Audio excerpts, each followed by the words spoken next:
స్వాతంత్ర దినోత్సవాన్ని పురస్కరించుకొని Visakhapatnam GPT friends helping head welfare society ఆధ్వర్యంలో ర్యాలీ నిర్వహించారు. పిఠాపురం టీడీపీ కార్యాలయం నుంచి ఉపాడ సెంటర్ వరకు 100 అడుగుల జాతీయ జెండాతో ర్యాలీ నిర్వహించి దేశభక్తిని చాటుకున్నారు.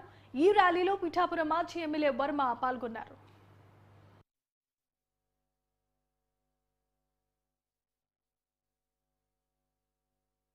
GPT friends Visakhapatnam helping hands GPT friends helping hands Visakhapatnam young team అందరూ కూడా ఈరోజు పిఠాపురం తిరంగా పండుగ సందర్భంగా మరి పెద్ద జెండా తీసుకుని ర్యాలీ పెట్టడం జరిగింది. దీనివల్ల ఏంటంటే ప్రతి ఒక్క యువకుల్లోనే దేశభక్తి పెరగడానికి, స్వతంత్రం రావడానికి, దేశంలో ఎంతోమంది మహానుభావులు త్యాగం చేశారో వారిని ఒకసారి నెమరు వేసుకోవడానికి, అదేవిధంగా దేశభక్తి పెరిగి మన దేశం మీద అభిమానం, దేశ అభివృద్ధికి, దేశం కోసం పోరాడే యొక్క ఆలోచన వచ్చే విధంగా ఈ కార్యక్రమం చేసినందుకు వారందరికీ ధన్యవాదాలు తెలియజేస్తున్నాం.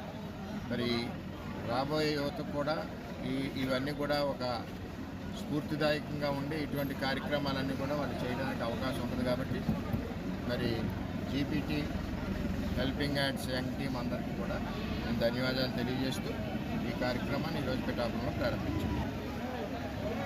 మరి పిఠాపురం నియోజకవర్గ ప్రజలకి, రాష్ట్ర ప్రజలకి అందరికీ కూడా మరి పేరు పేరున ధన్యవాదాలు తెలియజేసుకుంటూ, ఈ జెండా రెపరెపరా ఎగురుతుందంటే ఆ జెండా వెనకాల ఎంతోమంది త్యాగమూర్తులు వారి యొక్క ప్రాణాలు బలిదానం చేశారు.